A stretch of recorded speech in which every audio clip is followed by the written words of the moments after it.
आजचा आपला चिंतनाचा विषय आहे बातम्या.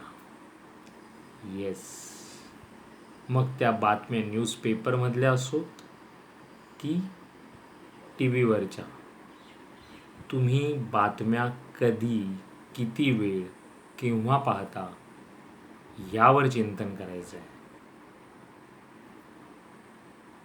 बातम्या दोन प्रकारच्या असतात, एकतर सकारात्मक आणि नकारात्मक. पण आताच्या काळात टी व्ही काय, न्यूजपेपर काय किंवा मोबाईलमध्ये काय, ज्या बातम्या येतात त्या जवळपास 90% नकारात्मक असतात आणि 10%च कुठेतरी काही चांगली गोष्ट असेल त्याबद्दल एखादी बातमी असते, ती असते सकारात्मक. तुम्ही एकदा कधी करून पाहिलं नसेल तर नक्की करा. पुढचे 4 दिवस तुम्ही आयदर न्यूजपेपर पूर्णपणे वाचू नका किंवा टी व्हीवरच्या ही बातम्या पाहू नका. दोन्ही एकदम करावं लागेल. करून पहा.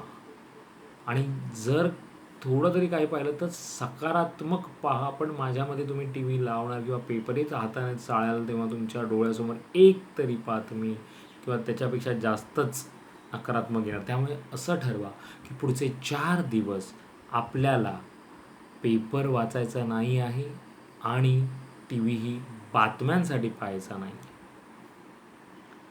करून पहा काय उपयोग होतो तो. आपलं काही अडत नाही. आपण म्हणतो अरे आज पेपर वाचला नाही किंवा माझे 2 दिवस पेपर वाचला गेला नाही आहे किंवा 2 दिवस टी व्ही पाहायला गेलेला आहे, बातम्यांसाठी काही पाहायला गेलेलं नाही आहे. काही फरक पडत नाही आपल्या आयुष्यात. तुम्हाला समजेल की उलट त्या 4 ते 5 दिवस जर तुम्ही हे केलं नाहीत तर तुमच्या पूर्ण शरीर आणि मनावरती सकारात्मक ऊर्जेचा प्रभाव वाढेल. हे तुम्हाला स्वानुभव करून पाहायला हवं. केल्यावरच तुम्हाला ते कळेल.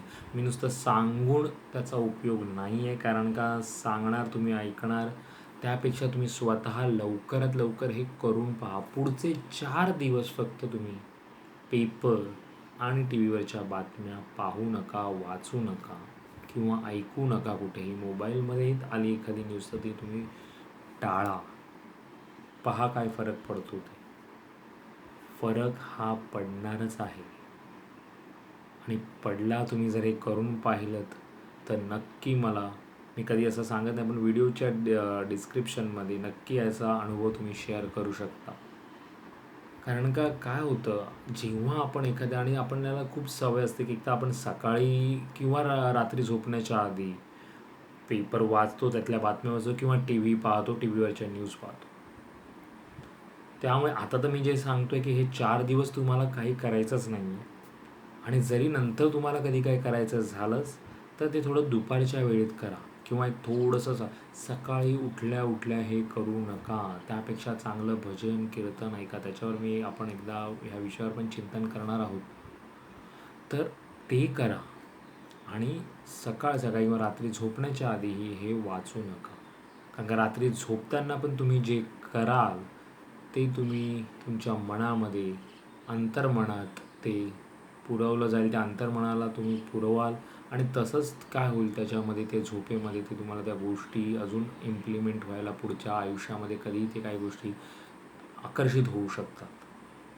त्यामुळे रात्री झोपताना पण वाचू नका आणि सकाळी उठल्यावरती तर हे नकारात्मक ऊर्जा आपण स्वतःहून ओढवून घेतो आणि त्यामुळे आपल्याला ह्या गोष्टी करायच्या नाहीत. म्हणून तुम्ही 4 ते 5 दिवस नक्की हे करून पहा. नक्की त्याचा तुम्हाला फायदा होईल. त्यावर नक्की चिंतन करा. पुन्हा भेटू उद्या एका नवीन विषयासोबत. तोपर्यंत नमस्कार.